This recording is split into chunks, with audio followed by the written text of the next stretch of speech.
महाराष्ट्र वीज कंत्राटी कामगार संघाशी संलग्न असलेल्या भारतीय मजदूर संघाच्या विविध मागण्यांच्या पार्श्वभूमीवरती राज्याचे ऊर्जा मंत्री नामदार देवेंद्रजी फडणवीस यांनी मुंबईतील सह्याद्री शासकीय निवासस्थानी महाराष्ट्र वीज कंत्राटी कामगार संघाची मीटिंग घेतली।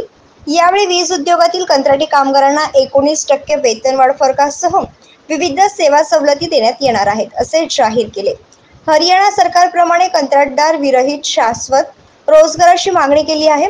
त्याबाबत सरकार पातळीवरती अभ्यास करून कामगारांना न्याय देण्यात येईल असे आश्वासन नामदार देवेंद्रजी फडणवीस यांनी महाराष्ट्र वीज कंत्राटी कामगार संघ संलग्न भारतीय मजदूर संघ संघटनेला बैठकीत दिले आहे। शासनाच्या बैठकीतील सरकारच्या निर्णयाचे भारतीय मजदूर संघाने स्वागत केले आहे।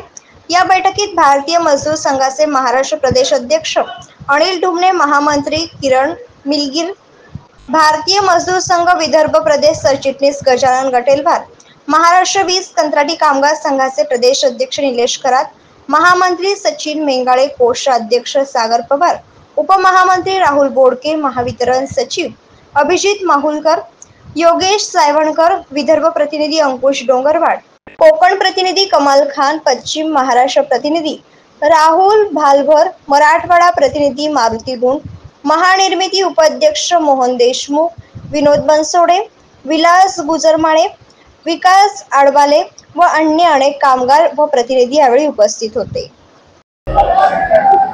आज आपल्या सगळ्यांच्या दृष्टीने अत्यंत आनंदाची गोष्ट आहे। वीज वितरण आणि पारेषण आणि निर्मिती या तिन्ही कंपन्यांमध्ये काम करणारे सुमारे 40,000 कंत्राटी कामगार ज्यांच्या वेतनवाढीचा प्रश्न गेल्या वर्ष 2 वर्षापासून प्रलंबित होता, आज महाराष्ट्र शासनाने त्याच्यावर निर्णय केलेला आहे। आपले महाराष्ट्राचे उपमुख्यमंत्री आणि आपल्या ऊर्जा विभागाचे मंत्री माननीय नामदार देवेंद्रजी फडणवीस यांनी आज या कंत्राटी कामगारांना 19% एवढी पगारवाढ या ठिकाणी जाहीर केलेली आहे। त्याचबरोबर 60 वर्षापर्यंत कुठलाही कंत्राटी कामगाराला परस्पर कंत्राटदार काढू शकणार नाही आणि त्या ठिकाणी त्या कंपन्यांचे अधिकारी आणि कंत्राटदार यांनी जेव्हा मिळून निर्णय होईल तेव्हाच त्या ठिकाणी काढलं येईल, अशा प्रकारचा एक महत्त्वाचा निर्णय घेतलेला आहे। त्यामुळे कंत्राटी कामगारांच्या नोकरीला संरक्षण, त्याचबरोबर त्या ठिकाणी वेतनवाढ असा एक चांगला निर्णय या ठिकाणी घेतला, त्याबद्दल आम्ही सरकारला धन्यवाद देतो आहोत। त्याचबरोबर जे कंत्राटदार आतापर्यंत वेगवेगळ्या कारणाने भ्रष्टाचारामध्ये अडकलेले होते, अशा कंत्राटदारांवर कारवाई झाली पाहिजे अशाही प्रकारची मागणी आपण केलेली आहे आणि ज्या कामगारांनी अशा तक्रारी केलेल्या आहेत त्यांच्या नोकरीला संरक्षण मिळालं पाहिजे हेही सरकारने या ठिकाणी मान्य केलेलं आहे। त्याचबरोबर अन्य अनेक मागण्या ज्या आहेत की ज्या अनेक दिवसांपासून या ठिकाणी प्रलंबित होत्या, त्या सर्व 9 पैकी जवळपास 8 मागण्या या सरकारने सकारात्मक त्या ठिकाणी सोडवलेल्या आहेत।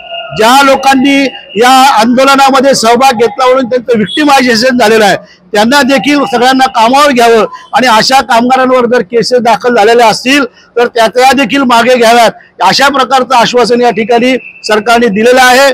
मी महाराष्ट्र सरकारला, भारतीय मजदूर संघ महाराष्ट्र प्रदेश, महाराष्ट्र वीज कंत्राटी कामगार संघ आणि आमच्या सगळ्यांच्या वतीने धन्यवाद देतो।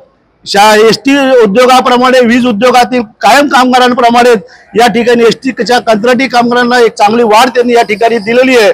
मागची वाढ देखील त्यांच्याच काळात मिळालेली होती, ही देखील आनंदाची गोष्ट आहे। त्यामुळे मी युती शासनाला आणि पर्टिक्युलरली माननीय देवेंद्रजी फडणवीस, माननीय बावनकुळे साहेब, माननीय वनमंत्री सुधीर भाऊ मुनगंटीवार यांनी या ठिकाणी चांगले प्रयत्न केले आणि सर्व विषय त्यांनी चांगल्या पद्धतीने मांडला, त्याबद्दल भारतीय मजदूर संघ आणि महाराष्ट्र वीज कामगार संघाच्या वतीने मी त्यांना धन्यवाद देतो। भारत माता की जय। महाराष्ट्र वीज कंत्राटी कामगार संघाचा भारत माता की, भारत माता की।